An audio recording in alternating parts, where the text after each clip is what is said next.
What is evil? The girl is led away, chained by guards.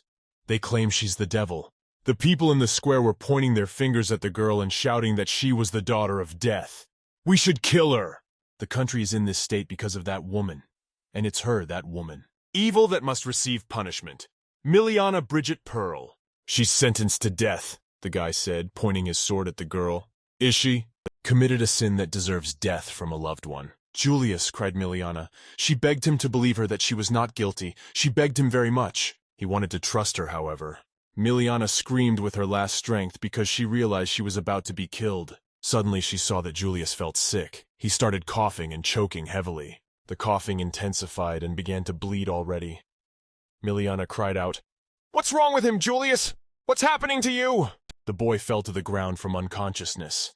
Miliana shouted, "Help! Someone! Him!" The guards who ran up began shouting out what had happened. "Damn it! Mr. Julius has passed away!" one of the guards shouted. In the crowd of standing people who had come to watch the girl's execution, different versions of the situation were heard. That it couldn't be. What was going on?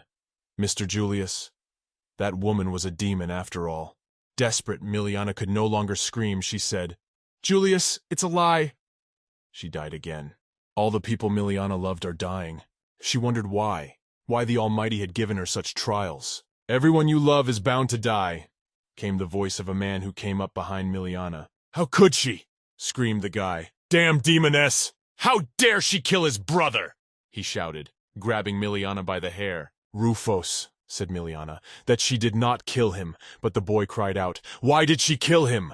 If she didn't kill his brother, who could have done it? In the midst of the crowd stood a girl, and while everyone was horrified at what was happening, she stood and smiled. "This girl's name is Lillian!" Miliana lay on the ground crying with grief and loss. She had noticed after Rufus's words, who could have done it? This girl standing in the crowd. "It's her," Miliana said. "Lured her into this trap. And now her beloved Julius is dead. She knows she won't forgive her." Poor Miliana. But if she had agreed, things wouldn't have gotten this far, even if she lives this life for the 1000th time.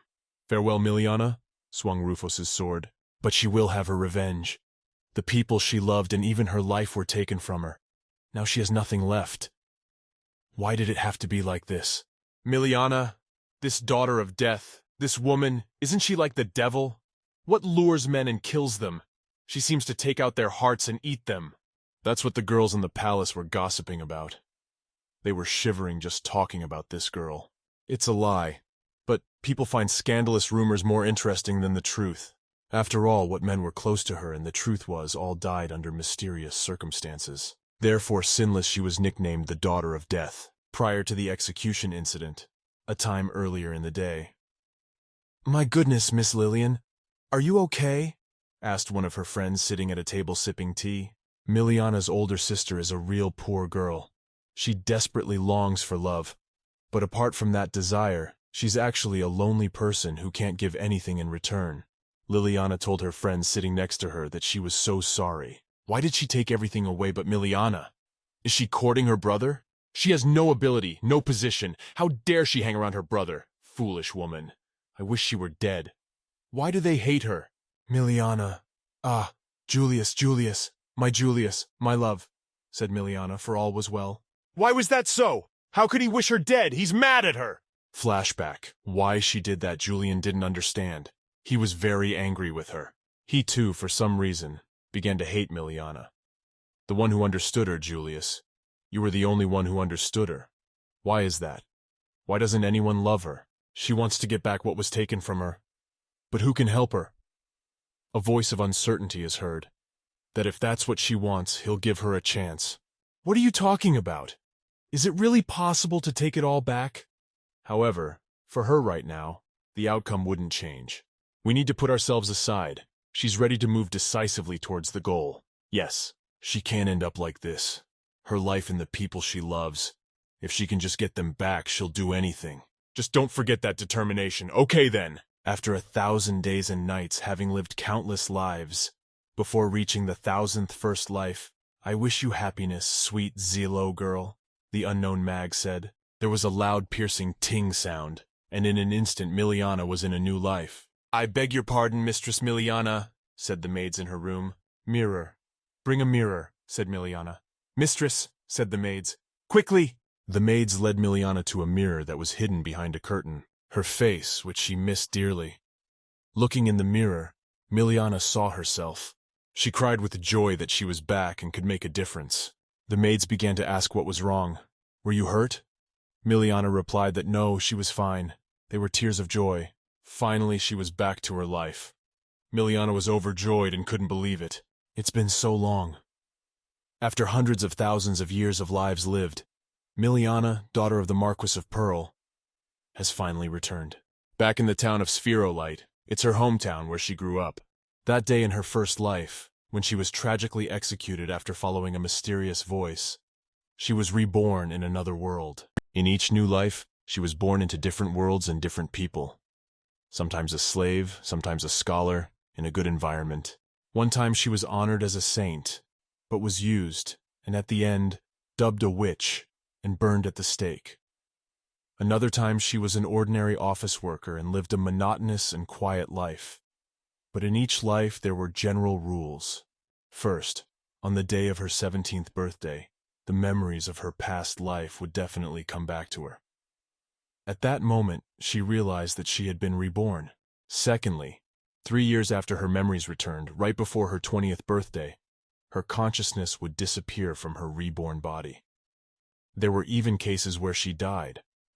3 years. That was the rule of her rebirth.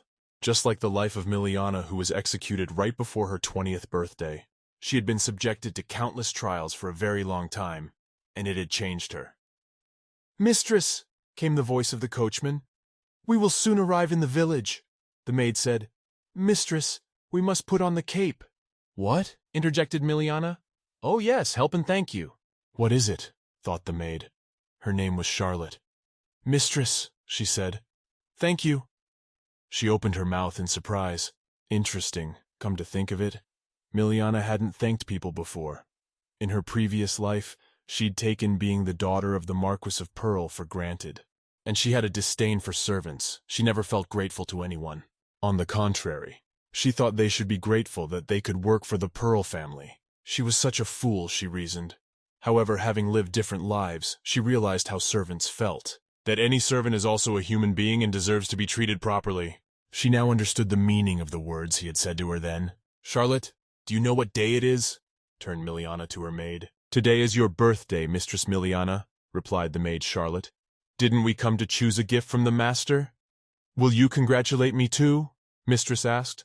"Of course," replied maid Charlotte.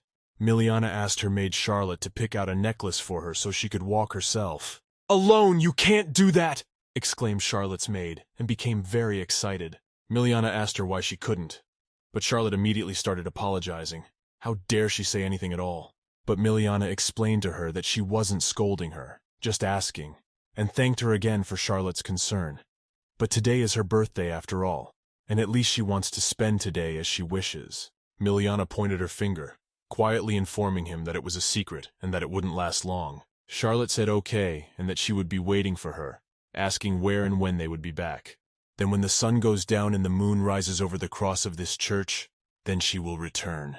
Mistress began to remove the earring from her ear, saying that she was leaving it to Charlotte.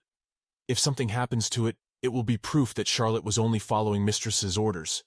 When she comes back, she'll give a second one of these as a thank you, an expensive item. Here in Spherolata, giving away something you wear on your body has a special meaning.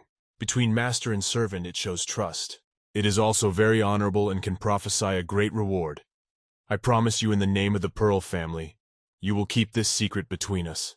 The maid replied that she would keep it a secret and would wait for her at the time specified. Well, it seems she's done enough preparation. Apparently, because of this cheap place, there are no mirrors. Miliana tries to get a good look at herself, but there's no mirror. She's dressed in a suit and wearing a mask glasses so no one will recognize her.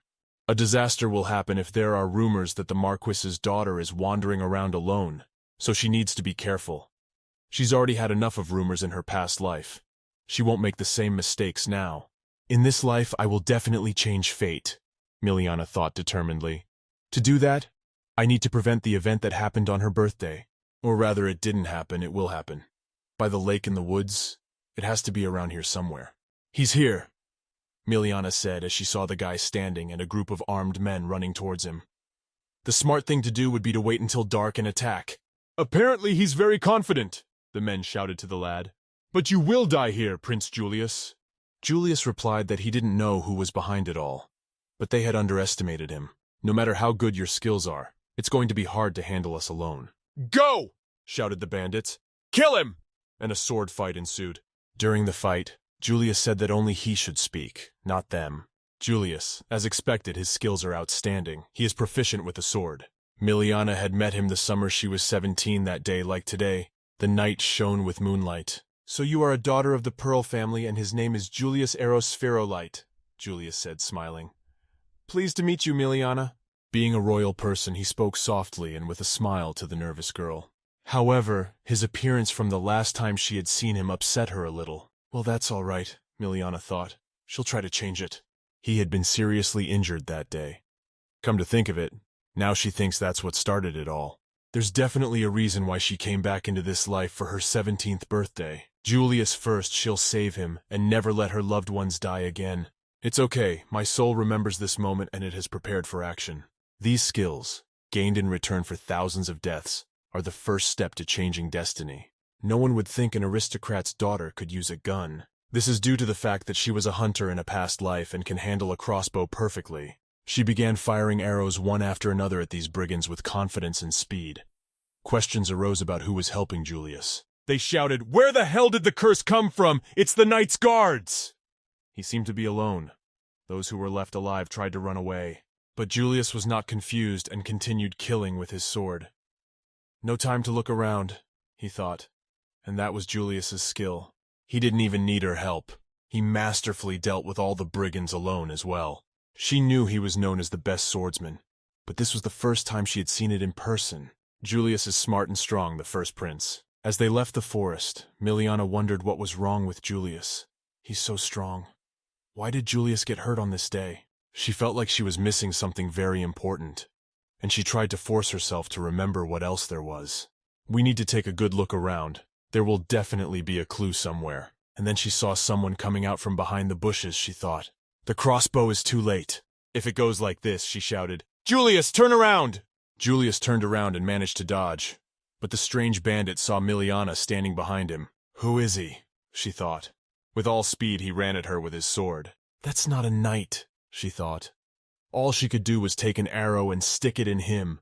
They're only arrows with antiseptic. You don't have to worry. They won't die. Miliana threw her hood over her head and got ready to leave. Julius pulled himself together and said it was the last bandit. He saw Miliana and asked who she was. She helped him, and he wants to repay her by helping her. Julius, eyes shining brighter than a spherulite gem. If he looked at her like that, her heart would waver. If all goes well, she'll be Julius's bride again. In a previous life, on her first birthday, he had suffered a mercenary attack and was unconscious and badly injured. Then the second daughter of the Pearl family, my younger sister Lillian, found him. Julius sent her a letter as a present. At the ball he spoke to her for the first time. Then the people around them began to call them a couple, destined for each other by fate.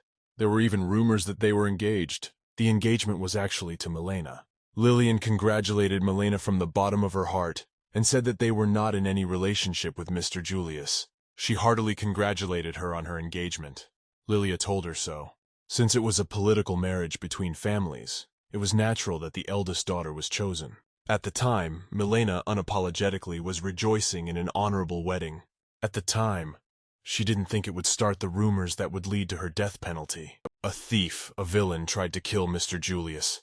Past life memories. They say if you go near that woman, you die. Sharp words directed in her direction. They just need to be changed. Back in the forest, Julia asks that she couldn't have been in the forest purely by accident. Thought she probably knew her attackers. But she replied that she didn't know them either, and they could be questioned when they woke up. Milena asked Julius, "Who is the person targeting him? You need to know that too." Julius said he did, but first he wants to repay her. You have to give your name. She was very glad he wasn't hurt telling him that. Figured that since he wasn't hurt today, he wouldn't be meeting Lillian. If this continues, will the future come where she gets the blessing to be his bride? She doesn't even know if she can prevent Julius's death or her own death penalty. However, the probability is not high enough. What is the noise of the wind? The desire was only to protect you. I've had enough. Milena turned and walked away, Julian shouting after her. Wait! In return, promise me one thing. Unless you want to die, you will never make an engagement to Miliana Bridget Pearl.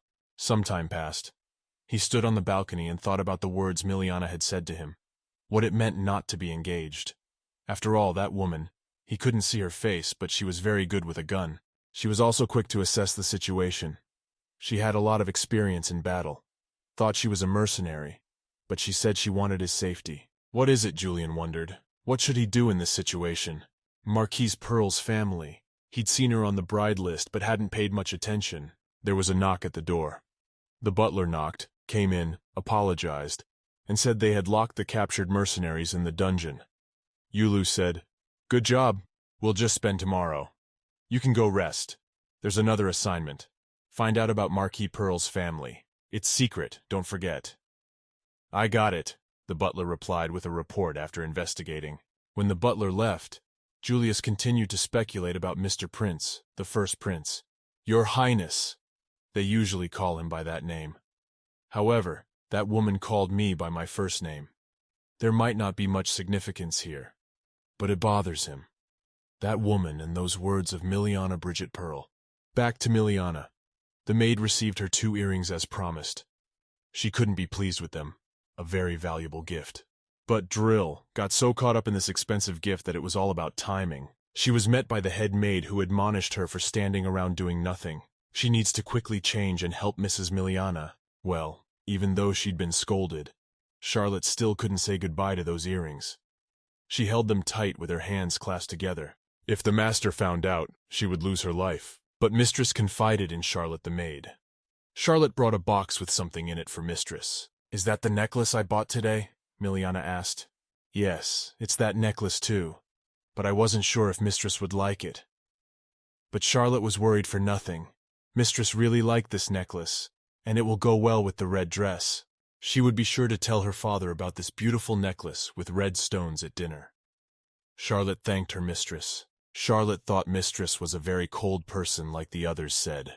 But today she is completely different. And from now on, no matter what happens, Charlotte will always trust Mistress now. Dinner. All the family and friends are gathered at dinner. Miliana says to her father, Thank you for the birthday present. She went to the village today and picked out this necklace. Clapping her hands, Liliana shouted, What a beautiful necklace! A worthy 17th birthday present! The second daughter of the Pearl family, Lillian. After praising Milian's gift, Lilia went on to say that she wanted to buy a new necklace for tonight's dinner too. But you haven't been back for a long time, so there were no carriages available, Lillian said casually. After saying that, their father was surprised and said in wonder, Miliana, have you been traveling out so long? The head of the Pearl family, Renaud. Tell us all what you were doing there, Dad continued. I didn't notice how time flew by while I was picking out a gift. I'm sorry, Miliana said. He was that kind of man, a strict and cold father. A man who, on his daughter's birthday, would get angry with her without even congratulating her. Even in his past life, his father had never once extended his hand to Miliana. And her mother, who is the second wife, and half-brother also, of course, did not side with her. Only one Lillian, clapping her hands, continued to attract attention. What? She wants one like yours too, sister? Give her a necklace like that for her birthday, father. Naive Liliana compared to her, the first daughter, she lived freely. But she was always very friendly and received a lot of love from everyone. Even at home she behaved herself. At banquets she was a noble and charming daughter. She liked that kind of Lilia, only until that day when she saw her looking at the condemned Miliana with a smile on her face. Lillian may have disliked her from the start, though she doesn't want to suspect her without reason. But she really wants to know the whole truth. Back to dinner. Miliana said to her father, You're 17 years old now. Immediately she wondered if he would finally congratulate her. Well, that wasn't the case.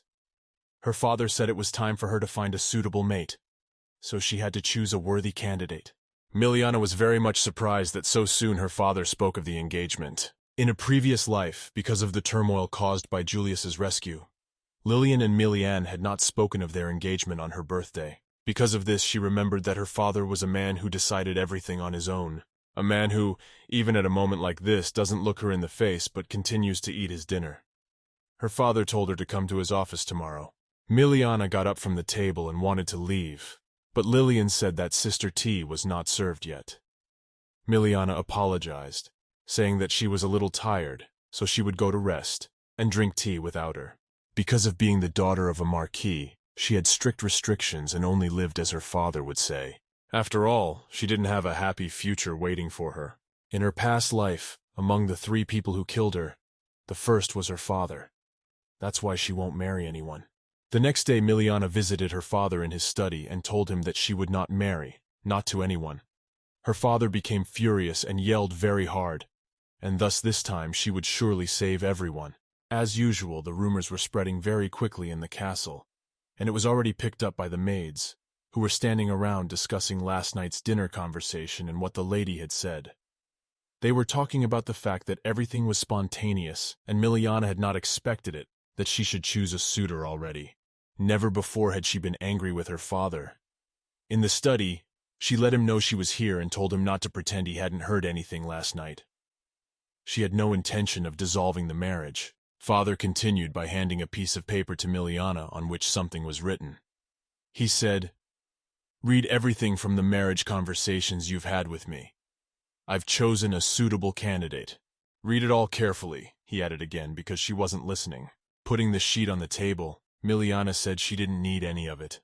And like she said, she's not getting married. Her father clutched his head, for he never thought he would raise such a daughter, older than the daughter of the Pearl family. She understands, but she has no intention of marriage. Holding out the envelope, then he said, "Calm down. It's the one she'll use to get here." Miliana took the envelope in her hands, opened it, and began to read. There was an invitation to the birthday party of Rufus, the second prince. Her father added that if she realized she was the eldest daughter, she would definitely go there. She must behave decently as the representative of the head of the Pearl family. Miliana nodded her head and left the office. She had one thought in her mind. She had to look good. Miliana was walking down the corridor and heard the maids discussing her situation. One of them said, "Well, unless the master is in a hurry to get married, though he may be overprotective of his daughter by doing so." Everyone was surprised that it was all so sudden. One of the maids noticed Miliana and told everyone to be quiet because the mistress might hear. Miliana's mother was not an aristocrat. To this day, she still can't understand why Marquis married a commoner. Rufus's birthday came, and Miliana packed for the road. This is Prince Julius's younger brother. He'll hate her, but she doesn't really want to. In her past life, her father and Lillian were at this banquet. Father was busy socializing with other people and caught Julius's eye. While Prince Rufus, the protagonist of the banquet, was talking to Lillian, Julius intervened, and they quarreled. Rumor has it that the 2 princes don't get along. She just heard it from other people. Today, instead of saying hello to everyone, she really hopes she doesn't run into Julius there. Getting out of the carriage, Miliana heard, "Madam, wait. Looks like it's going to rain," said a guy who was standing near the carriage. He had an umbrella ready just in case. Miliana turned around and said that everything was fine. It wasn't going to rain, and it was going to be sunny today. The boy wondered. "These are not the kind of clouds that are supposed to make it rain," Miliana said. In her past life, she studied meteorology, oddly enough, since she had already lived for 1,000 years. Today would go smoothly, Miliana tuned herself. As is always the custom, when a guest arrives at the castle, they are announced. And so it was announced that Lady Miliana of the Pearl family had arrived. And immediately, people started whispering, "She's come alone. She's only just turned 17. The Marquis is Emperor Unsun's right-hand man, and he sent his daughter to such a place alone," the nobles discussed among themselves. Some said, "I'm surprised his eldest daughter is so smart."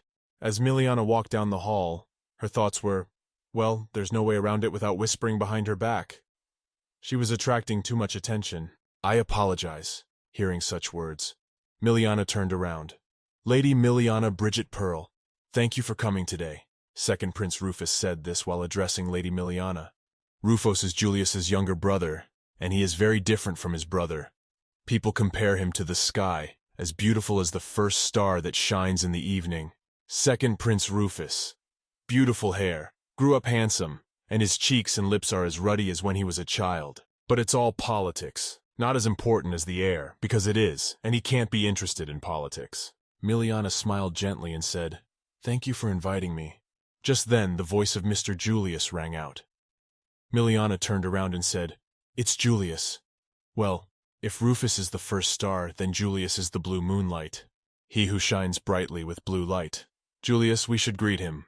But today is Rufus's birthday. Still, he is the first prince. Miliana pondered.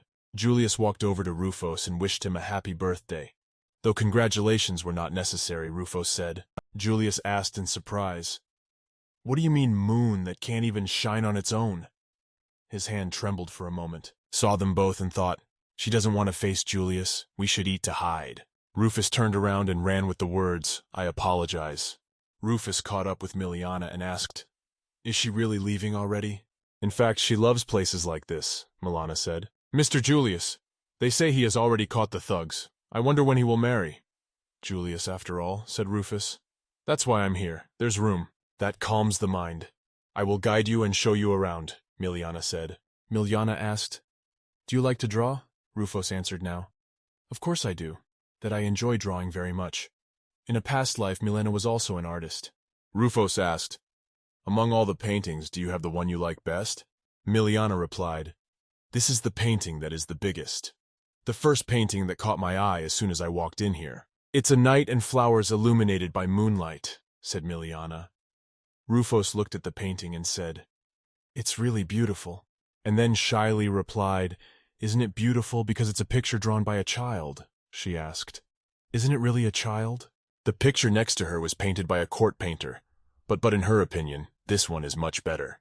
Miliana, as she narrated, somehow swung her hand that extinguished Rufus's candle. "I beg your pardon," she said, walking over to him.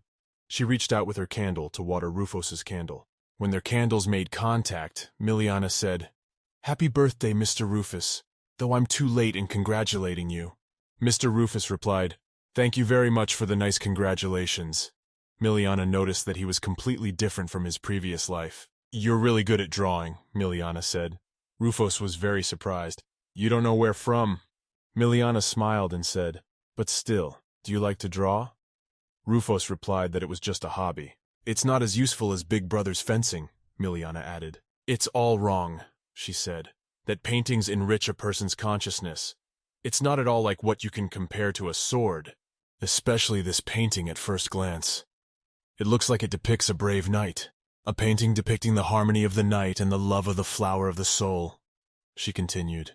"What's interesting about this painting is that it expresses kindness rather than strength.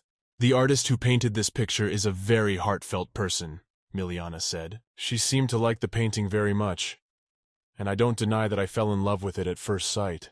A statement like that would make any child cry. Rufus coughed and said that it was unseemly to discuss such a thing with a lady of the Marquis's family. Rufus is 17 years old now. He's so innocent, with his whole life ahead of him. He misunderstood and died because of it. But he was a good man to begin with. In a past life, she thought he was in love with Lillian. But she didn't come to the banquet. Will they meet again? Miliana wants to avoid a bad fate and doesn't want to deprive others of their happiness.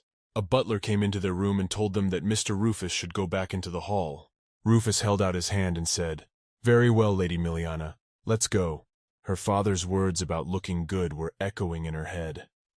She had forgotten those words, but now they resurfaced. It'll be bad if rumors start flying, she thought. She told her boss she'd come over a little later. Bowing, she said to Rufus, "If you go out with the Marquis's daughter, we might be surrounded by false rumors. It would be better to return separately." She'd had a relationship with Rufus in a previous life. She knew when the rumors would start. All the people who died in her past life were dear to her. Her fiancé and her are in a terrible situation. They need to fix the whole problem before it gets worse. But Rufus said it was just a rumor. He thanks Miliana for lifting his spirits today. There are people who deliberately spread rumors. Miliana of the Pearl family was a clever girl, Rufus thought. As he was leaving, Rufus said that in exchange for congratulations on her birthday, he would give her any painting by an artist. But Miliana didn't even give him any gift. But Rufus didn't need presents at all. He was only interested in the fact that she was the only one who had sincerely wished him a happy birthday today. The ball was over, and Miliana's birthday came to an end. she returned home. Charlotte asked, "Mistress Miliana, how did it go?" "Would you like some tea before bed?" suggested Charlotte to Miliana. And on the balcony, Lillian shows the older maid the box of candy she's going to eat before bed. She says Miliana is already home. "Sister," Miliana said, "what are you doing here?" Liliana smiled and replied, "I'm secretly trying to eat sweets in the middle of the night. After all, chocolate before bed is good for beauty. Besides, I can share." And she gave the box of chocolates to the maids.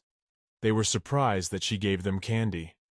"Yes, but you just have to keep it all a secret," Lilia said. She didn't go to the banquet, but stayed home with the others. Lillian was such a child. Lady Miliana marveled at the beauty of the roses that bloomed so beautifully and decided to take one of them. "That will be enough. I really want to decorate the table at dinner time," Miliana told the gardener. She didn't socialize with Lillian. Miliana imitated her father and grew up as the eldest daughter of the Marquis. Childhood memories when the girls were still very young. Lillian ran up to the gardener and asked for a rose tree, willing to share one rose with her. The gardener gladly agreed, but first removed the thorns. Lillian was very glad when she was given this little rose. She pinned it to her hair and walked around with it. Lillian was loved by everyone for her purity and innocence. She was completely different from Miliana, and today was the same. Back to the present. A lot of people were trying to impress Julius, even though the party was in honor of Rufus. Strong and intelligent First Prince Julius. No wonder why everyone admires him. Rufus seemed to feel lonely, even on his birthday. "That's terrible," Miliana pondered. This meeting was supposed to be with Lillian, but it wasn't. Rufus is sure to wish Julius dead. There are still 3 years until that day. Since he is the second prince, he can wish his brother dead. Mr. Rufus. She wouldn't want that kind of future. Some time has passed, and in the morning Milana is announced that some guest from another country has arrived. He needs to be greeted. Jana looks at this man and thinks, was he in a past life?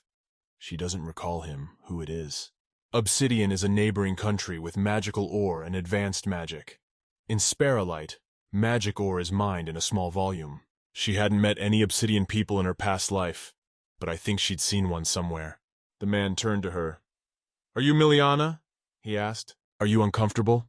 He realizes that his clothes are very strange. "I'm sorry," Miliana said. "I glared at you for too long." The guy replied that everything was fine. He thought she would be surprised to see him. "Anyway, the food here is very good. The fruit he had recently was just as fresh and tasted good," the boy said. Miliana's father answered him that if he wanted to eat something else, he should just say so. Would he want to eat fresh fruit in Obsidian? What kind of fruit even still grows here? The boy asked. Miliana's father said he had his own farm back east. He would ask them about fresh fruit. In that world, most things can be solved with magic. Research in earth sciences is not as developed here. From experience studying geology in a past life, the soil in Obsidian is not fertile. In other countries, it's best to swap food for food in other countries. Lady Miliana has an idea, the boy said. Their crops will have a hard time growing in Obsidian. It will take a long time to improve the soil. On dry ground, spray with salt water to be effective. "Lady, did you read that somewhere?" the guy asked. Shuddering, she didn't notice how she'd said all that out loud. "Excellent," he said. "Such an intelligent and young girl, she's certainly the daughter of the Marquis of Pearl," said the lad. "Any magic will eventually dissipate. It's very interesting to change their nature," he remarked. "And knowledge is very necessary to them." "Lady Miliana is really good," said the lad. "Miliana's story sounds like one from the far future or another world," he added. "It's like he knows everything the sense of fear is, mock Obsidian." The guy laughed and said, sounding like a prediction of their mages, "It would be nice to have such an apprentice, and in favor of developing the future." "Mr. Matteo," said Miliana's father. "Don't you think so?" Matteo asked. "What are you talking about?" Lilia came into the room. "They have company," father said. "Come in, Leon. This is Matteo, a messenger from the Obsidian Magic Society. Because of the trade, he stayed here for a while. He's an important guest, so my father invited him to our reception. His Majesty the Emperor is going to visit in a week, and one of you will accompany him." Miliana was very surprised and asked what she wasn't ready for. Lillian was indignant too, asking who would be accompanying whom in a week's time.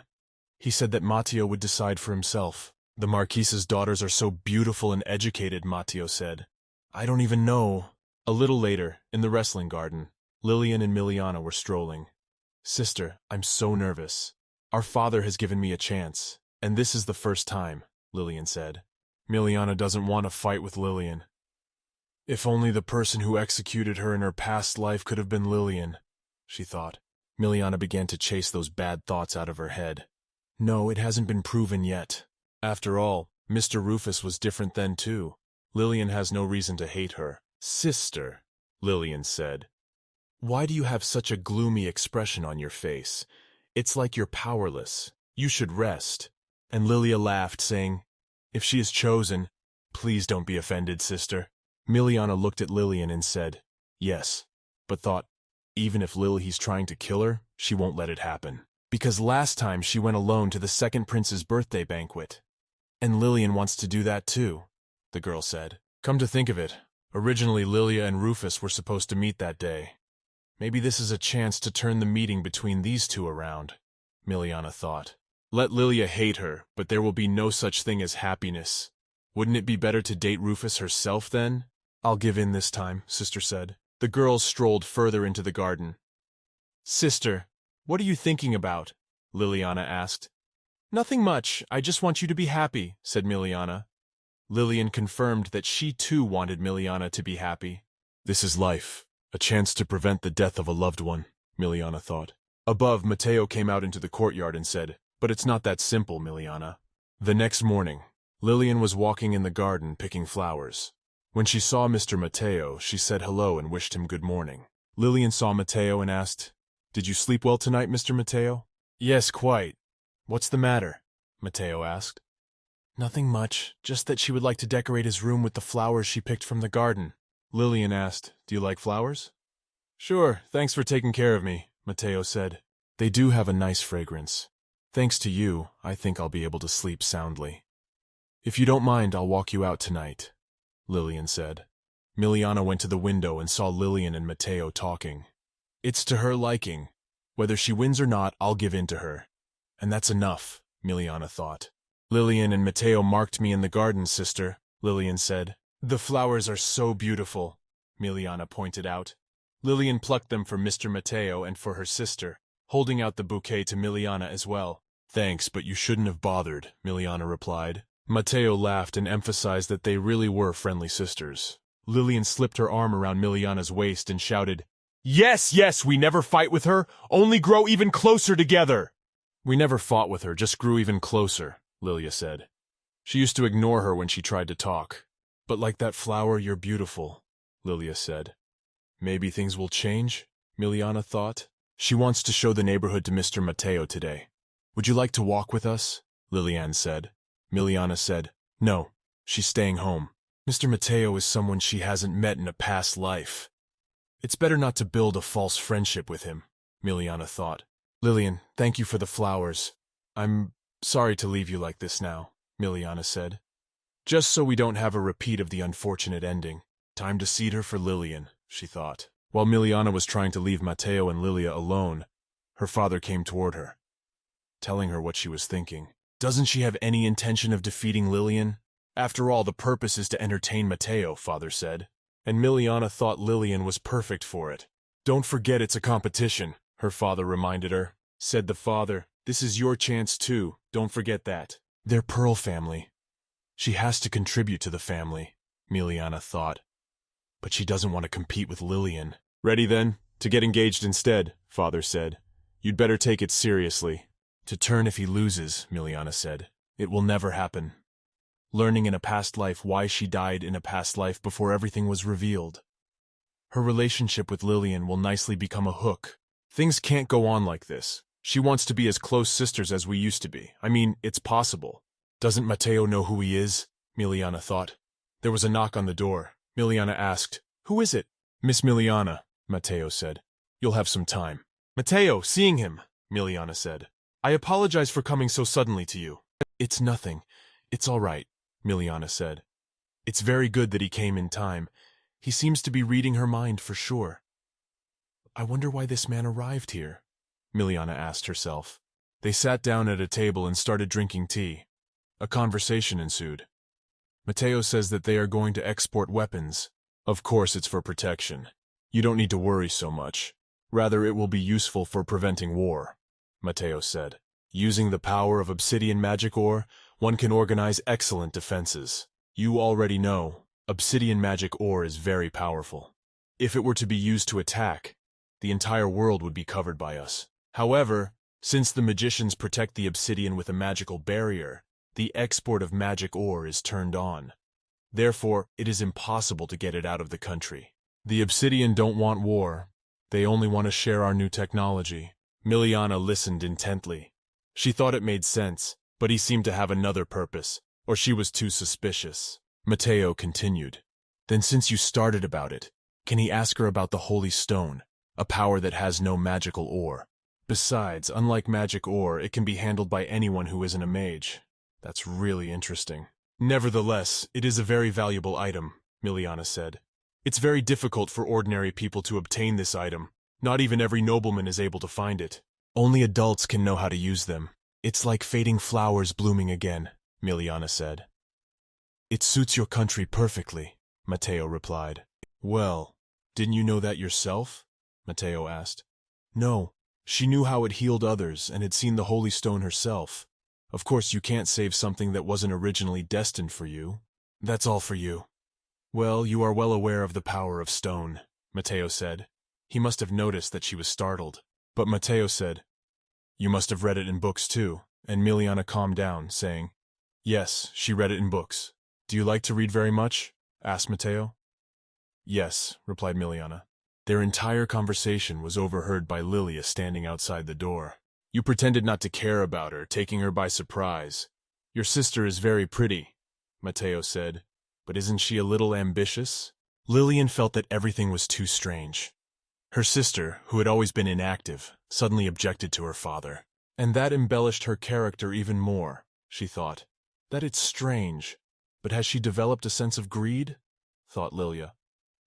When she turned 17, her father brought up the subject of an engagement. He must have started thinking about the future of his children and his family. Lillian, you know it's all about family, don't you? That you have to be recognized by your father, Marquise Olivia said. Of course, mother. She's going with Mr. Matteo to the farm tomorrow anyway, Lillian said. Matteo loves fresh fruit. I'm sure he'll love it. As expected, Lilia, you are adorable, a child born of more than beauty. But the Marquise was very anxious. Won't there be any trouble here? Making his own sisters compete for the right to provide a family? And what is he thinking of? Though it's probably because he doesn't have an heir son who follows him and won't betray his sister's lineage. And yet Miliana suddenly declared that she would not marry. She must have done something about it, Lillian thought. Suddenly Lillian was afraid. If Miliana inherited the Pearl family, her family would be jeopardized. Nargiza stepped up and said, Lilia, for your and your mother's sake, don't lose to her. Lillian was very scared when she saw her mom upset. So much so Mom, but that Mom kept telling Lillian she needs to get married and start a family. She needs to shake off her family status and become taller. Suddenly a maid's voice was heard. Lady, where are you? But I must go, said Lilia. I have a tea party in the evening. Mother, won't you come along with me? Asked the girl. Lillian told her mother to go first, and she should clean up her room and come downstairs. Lillian went to the table in her room and picked up an embroidery hoop, saying, That Mom will be worried. Putting the hoop on the table, Lilia piled all her weight on it and broke it. She was very angry. She didn't understand why everyone was saying that. She already knew everything anyway. Knows as much as her sister knows. She can't lose to her. Lillian left the room and went to the tea party. On the way she met her sister Miliana. She asked, Lilia, where are you going to tea party too? Lillian replied, Yes, I am going. So far, on behalf of the unsociable and unreliable eldest daughter, Miliana will become more loved. She has always been loved. Lilia said she wanted to invite Mr. Matteo to tea. Ask your sister if she invited him or not, Lilia said. When she heard that he hadn't been invited, she decided to try inviting him, and asked Sister Miliana not to interfere with her. Turning around, Lilia went with confidence and thoughts that of course Miliana is her older sister, and she can't help but lose to her. So there's just no need for her to relax. She really wants her to remain as loving a sister as she was. Miliana stood there puzzled. It was unclear to her what was happening. The atmosphere had changed drastically. Be the same loving big sister. These words from Lillian, she couldn't understand what they meant. It must be Miliana's fault, she thought. When she came to the garden, she saw that her father was talking loudly, so that what he said could be heard. He was saying that naturally they were the Marquise's daughters, and he agreed with Miliana and Liliana. She got curious and walked up to her father. She asked what she had heard, their names with her sister, and wondered what was going on. Her father replied to her that he knew she didn't want to get married, but this time she would have to accept it. And now we're talking about the husband candidate, Prince Julius. Husband Julius, thought Miliana. He's looking for a bride with pedigree, father continued. Of course, ladies from other families can also be candidates, but nevertheless he is the future emperor. As decided by the imperial family, please send them our proposal. Father to the palace coma. Miliana shouted, Father! I didn't even get to finish my words. But he interrupted her with a shout. Quiet! It's a marriage to the first prince!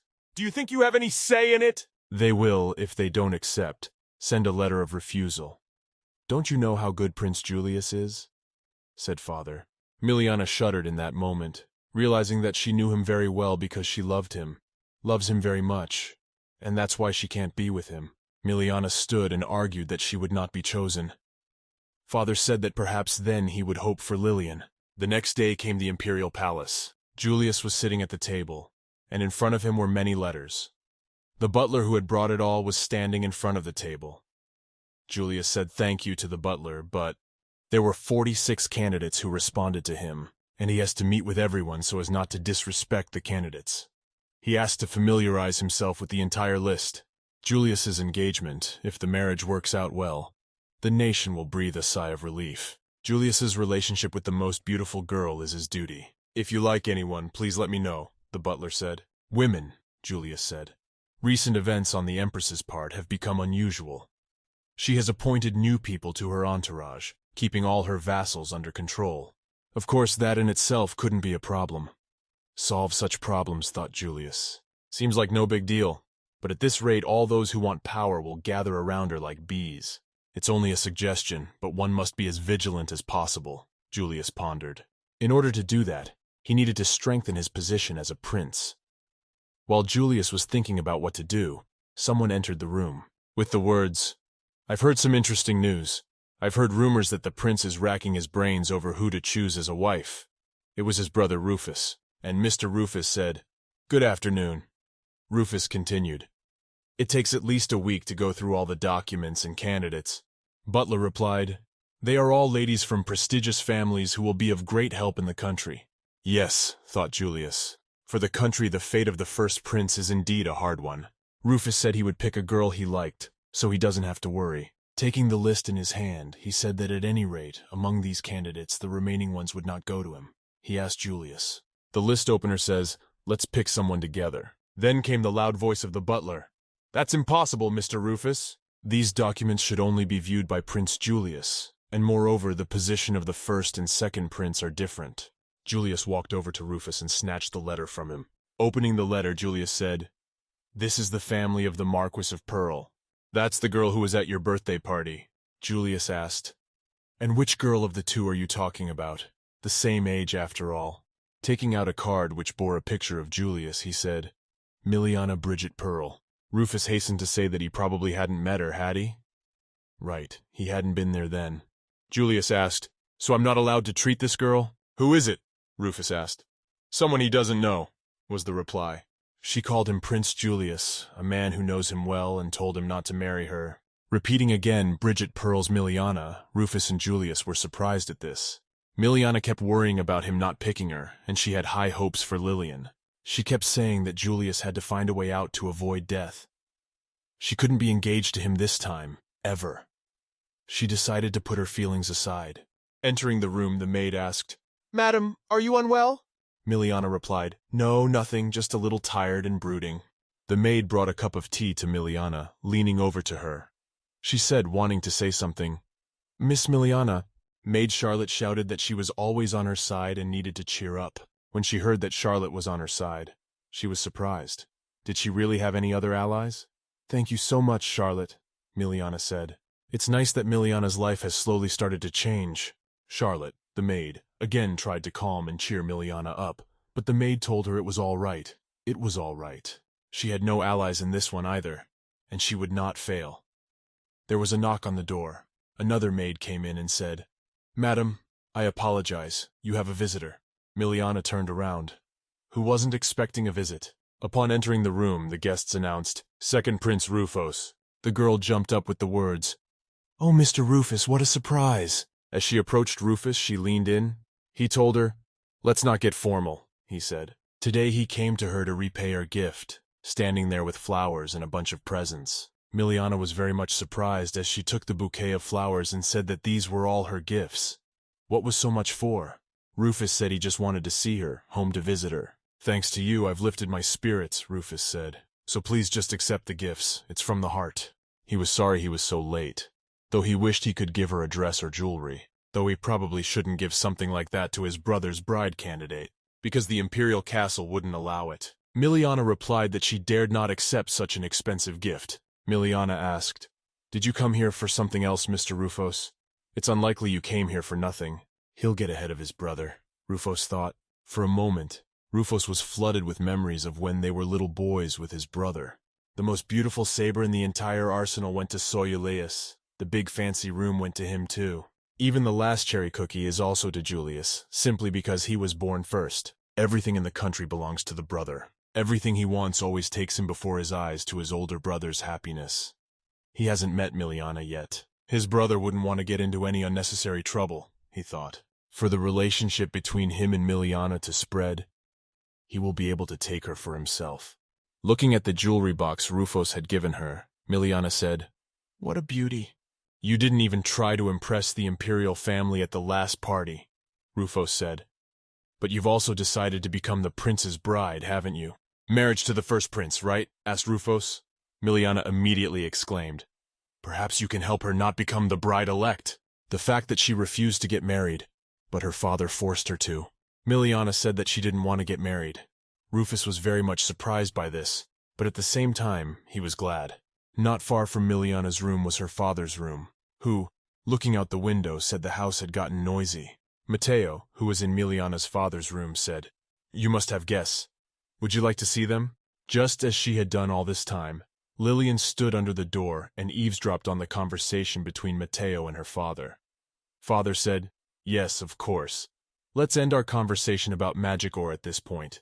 Lillian wanted to knock at the words magical ore, but changed her mind and hid behind the wall. Father and Matteo left the study and quietly followed Miliana into the room. They talked about the fact that it was a very valuable object. Magical ores are highly prized, and personal transmission is forbidden by the law of the land. Come to think of it, her sister had recently talked to Matteo about magic ore too. I didn't know anything, Lillian thought. It wasn't fair to her, but she would find out for herself then, as she always did. Miliana and Rufus continued their conversation in the garden. Miliana noticed that Rufus liked cherry cookies and she liked gingerbread. "Cherry is too sweet, isn't it?" thought Rufus. She looked at him. He seemed like a cute little puppy. She's so excited. Rufus turned and asked, "Glad about what?" "That she had met him again, Mr. Rufus." She never imagined they would meet again after the party. She was honored. Rufus complimented that she really is an amazing girl. She's different from everyone else. Charlotte interrupted their conversation. She came over and said, "Your Highness Rufus and Lady Miliana, I've made tea." Miliana exclaimed with delight and said to Charlotte, "Bring then the cookies that Mr. Rufus brought. We will eat them with pleasure." Charlotte pours tea from the kettle into a cup. The atmosphere is very quiet, so peaceful. This is something she couldn't have imagined in her past life. She thought her 1001 lives would be lonely. To have that little bit of happiness, she thought she could fix it. Rufus casually said one day, "By the way, if you don't want to marry his brother, who do you want to be with?" Such a question alarmed Miliana very much. She did not know what to say to him. Come on, Miliana. Rufus doesn't come home that often, she thought. Something to answer for. Rufus was in love with Lillian in a past life, but he hasn't met her in this life yet. This could be her opportunity. Then suddenly, Miliana jumped up and said, "Mr. Rufus, let me introduce you to my sister Lillian." Turning to Charlotte, she said, "Get Lillian here right away." Rufus interjected about his sister. Miliana said with a smile, "Unlike her, sister is so sweet. You might like her, Mr. Rufus." Rufus was angry that what the hell did he need another woman for, but Miliana said, "Wait." Literally, a moment later a voice came out. "Divine, it's good to see you, Mr. Rufus. My name is Lillian." Everyone sat down at the round table and began to drink tea. Silence. Lillian sat thinking. The second prince had come to visit his sister. Miliana sat and thought about the fact that if he had arrived here, it meant they had gotten along at the banquet. And Mr. Rufus thought of nothing. He just sat there with his hand on his chin, not understanding what was going on. Lilia looked at Mr. Rufus and thought she was rather curious. Her sister had called her over, perhaps because she was shy to be alone with him. But Lilia, unperturbed, thought that, nevertheless, this was her chance. She will be the bride candidate of the first prince. It would be good for her to get information about Julius, to get to know him better. The second prince is not bad either. There was a moment's silence, and Lillian asked Mr. Rufus. She had heard a lot of rumors, but she was still excited to meet him in person. "Rumors," interjected Rufus. "Not aware of it," he said. "The most handsome young man is in Spiraleda. God's greatest masterpiece. All women only talk about Rufus, and Lillian is no exception." "Sister, don't you think so?" Lilia asked. She replied, "Of course I do. After all, Mr. Rufus is really very handsome." Lillian laughed and said that for centuries women have been attracted to handsome men. The tea party was over, and Rufus hurried to the carriage with the words that he had arrived suddenly at their place today and made a fuss. Rufus said thank you for accepting him. Miliana replied, "You're welcome, it's our pleasure." She also enjoyed the day to the fullest. Walking over to Rufus, she quietly asked him, "By the way, how do you like my sister?" She noticed that they had such a good chat, and the atmosphere was pleasant. Rufus, coughing, said, "Not bad at all." Miliana thought, "Thank God," for this was the first time they had met. Rufus added that it's your sister. She can't be a bad person. Came up to say goodbye too with the words that she had brought the coat that Rufus had forgotten. There were ties on the coat and they were torn, but I cut them up before anyone saw. "The knot must be loose, I can fix it," Lillian said. "Let me help you with your sewing, it's a hobby of mine." And then at one point Miliana walked over to Rufus and began to tie his ropes with the words, "Wait a minute." Even though it's a little help, she was very deft with the ropes. She was immediately reminded of a past life. "Then too, in a past life, I will keep you safe while I'm away," Mama had told her as she tied the strings. "Very well done." Rufus looked at the knot she'd made. It turned out gorgeous on the ropes. "Now I dare not take up your time," Milana said. "The sun is already setting. You need to get on the road. Otherwise, you have been delayed in the Imperial Palace. They will be worried about you." Rufus said she didn't have to worry about him so much. He was fine. When everyone had dispersed, Lilia went to her room saying, "What is it?" "What the hell? It's my sister." Lillian was very angry about the useless knowledge gained from books. She was all but bound to choose, either Matteo or Julius. Meeting Rufus doesn't mean anything yet, but he's bound to like her more than his sister. "Never lose to my sister, what am I going to do?" thought Lillian. Evening. Miliana was walking on the balcony and heard someone calling her name. She turned around and saw Matteo. He said he heard that the second prince had come. "Already aware of it," Miliana said. "Yes, he saw the Marquis greeting him and decided not to greet him, as it is best to meet the Emperor first." His mother. It was interesting why Miliana called her sister if a guest had arrived at her place. "Is it frightening to introduce your sister to the prince?" asked Matteo. Milena said, "No, she's not scared," and added, "You don't regret your choice." It was very interesting what he meant and how he knew all this. She didn't regret anything. So she's confident in her choice. At least she'll try. Turning to leave, but turning around last, she said, "Okay. After all, we only live once." "He'll back her up," he said. "Father's office at a time like this, no one will be here." Lillian came to her father's study to learn something about magic ore. After all, besides her, everyone already knows about it. She doesn't know how it's being used. Its action is similar to a paralyte stone. It can grant power with a simple wish, Lillian thought, and the mind will be able to harness its power. Her only wish is to not lose to anyone. Walking over to the table, she saw the letter. "It's an obsidian letter." "That's it," Lilia said. There was a box on the table. She opened it and saw that it was magic ore. "That's what it is. An ore that fulfills a man's wish. It is mined only in the neighboring country in obsidian." Lilia took the box in her hands and said it was the first time she had seen this ore. All imported products are held by the government. Ordinary people cannot possess it. I wonder why Daddy would want it, Lilia thought to herself. There's obviously something here. Then maybe I should use it? Lilia reached out a finger to touch the ore. Just then, Lilia, after touching the ore with her finger, a loud sound of wind rose up. All around flashed with a bright light. "What is that?" cried Lilia. Some sort of vortex had formed. Father and Miliana heard the scream. They rushed into the room where it was happening, saying, "What is it?" Father was very angry. He was yelling furiously at Lillian. "Damn it, what did she do?" Lillian cried and couldn't understand what was happening. There was a maddening noise, and the vortex sucked Lilia into some incomprehensible space. Miliana held out her hand to Lillian and shouted, "Grab my hand!" Lilia flew upward almost to the ceiling, and Miliana yelled for her to give her hand as soon as possible. It ended well. All the servants gathered outside my father's study and discussed what the hell was going on. No one could understand. My father disliked it very much. He swore furiously at Lillian. It was unthinkable that she had been messing around in his office and using magic ore without knowing how it worked. They were very lucky that Mateo helped them. Anyway, why did she even take the magic ore, Lillian's father? Lillian, head down with tears in her eyes, said that she wanted to beat her sister, wanted to become superior to her. But Miliana immediately stood to her sister's aid, saying, "Father, why is there magic ore here in the first place? Private property is outlawed as it is," Miliana said. "Besides, it's considered contraband." "But if we hadn't gotten there in time," she asked her father, "what would have happened then?" Lilia screamed that she wanted to make herself useful to her father and to the family if she could help in any way.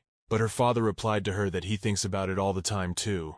Miliana has lived many lives, but a life lived by lies was a first. The Marquis must have no suspicion of you. Whatever the reason, she will stop evil intentions. I told my father, "Milana, you have grown a lot, so calm down. He's not part of the smuggling conspiracy," he said. In fact, magical ore was found in our territory, near the border. Mateo replied that he was going to report it to the Emperor. "But it is unprecedented that magic ore has appeared in our country," he said. "Not only the report. In the future we'll have to come up with countermeasures so that this won't happen in the future," said Fardar. "That's why he invited Mr. Mateo here." But in any case, Miliana was great, so firmly could express her opinion of the head of the family, said Mateo. "Lady Miliana does have a sound mind and character, a reliable daughter," he added. "If it was rude, her father is sure she won't betray her family." When everyone had dispersed, Lillian went to her room and Miliana ran after her, saying, "Lillian, are you okay? Are you hurt?" Lilia, turning around to Miliana, said, "Sister, thank you so much for helping.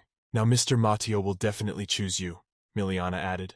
Miliana was very smart, was so confident in front of her father, and really won Lilia. Miliana thought that even if she was reborn 1,000 times, she wouldn't know how to stop this magic. If it weren't for this Mateo. "Lillian, I'm really glad you're okay," Miliana said. "Sister, I've decided you don't want to get married because you want to study, right? If so, she will do her best to make Prince Julius choose her, Lillian. Besides, your duty as the Marquis's daughter is to marry, isn't it?" asked Lillian. "Then let's make the best of it." "What I have learned about the Pearl family," reported the butler, who had been given the task of learning everything about the family. "Quite a deep history and a huge territory. They have the most prestigious family to this day. This family has been handed down from the Empire for generations.